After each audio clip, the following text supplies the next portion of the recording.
Okay, now is your chance to get your voice heard about the future of transportation in Utah. Through the rest of July, there will be some public comment meetings to discuss highways, public transit, bike lanes, and more. Well, we have Johnnae Nardone here, Communications Manager for the Wasatch Front Regional Council, to talk about these projects, public works, and input. People can actually talk. First of all, what is your organization?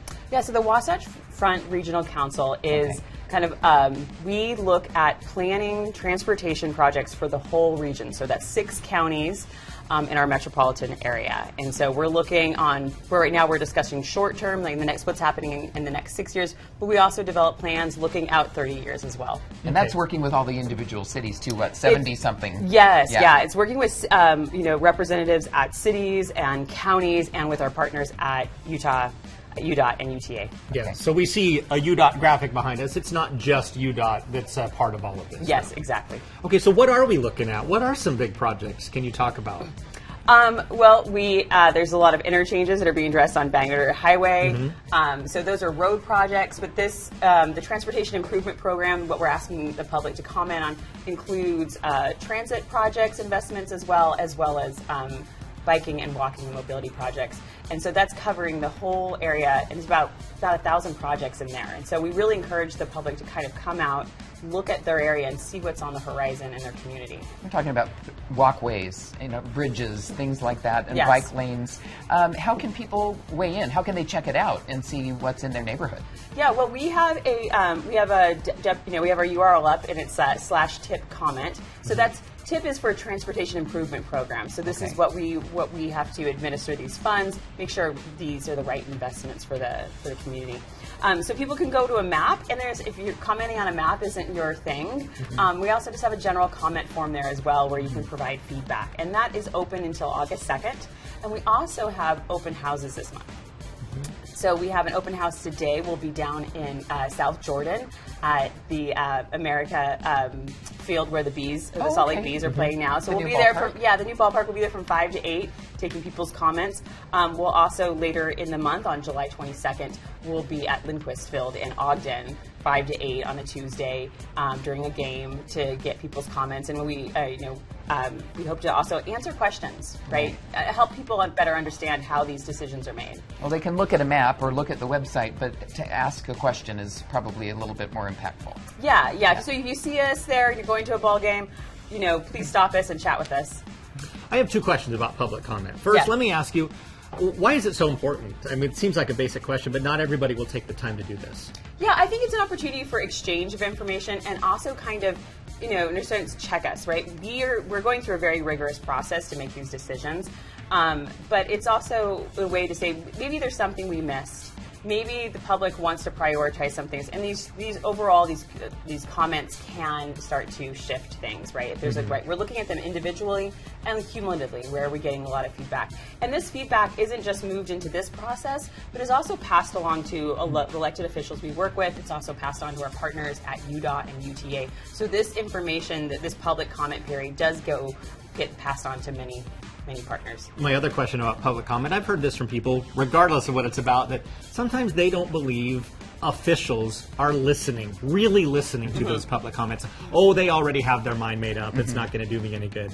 Does it really make a difference? Yeah, it does make a difference. We look at all of them together. We can start to make shifts, tweak things. Maybe it affects the future plans, right? If we get certain feedback, right? All of these comments are reviewed, and they are all published. They're all public, and they do get passed upon lots of decision makers. And so over time, this is a way to hear from the public about what is important to them, and over time we can make shifts to reflect those values from the public. And it is probably taxpayer dollars that are going to be paying for most of this. Yes, and that's another reason that is really important that the public is involved in the process, because this is spending taxpayer money, right? At the local, state, and federal monies.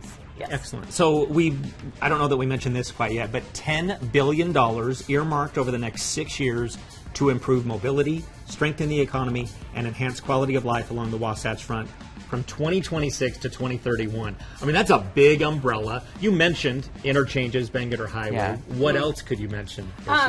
There is building out the infrastructure for the Davis County enhanced bus to Salt Lake City is also in there. So those investments.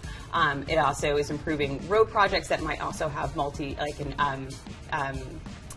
in some of the cities, there's also multimodal projects. When I say multimodal, right, there might be a road, enhancement, but also we're building multi-paths along the way so that all the users can have these options. Train, bus, cars, everything. Yeah, and it's really important that this transportation improvement program is, our aim at WFRC is to always provide choices, right? So that we're making investments, prudent investments across different modes and different ways of getting around so people can make choices about what works for them. And you're paying workers, so you're putting people to work and they're making money. Yes. And we're also looking way down the road at the Olympics.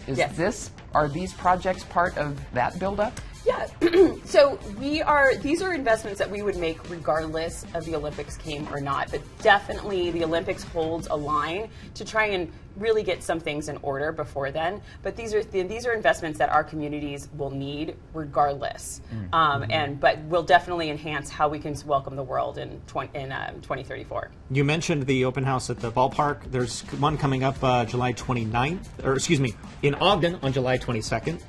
5 to 8 p.m., and then an online meeting July 29th, 11:30 a.m. to 12:30. Yeah, so if you can't make it in person, if you're not planning on going to a ball game this month, we will also have an online open house at the end of the month, and so you're welcome to join that and participate in that. And of course, the comment period is open. You can go online at your leisure and poke around and look at things and provide comment there as well. What's the website?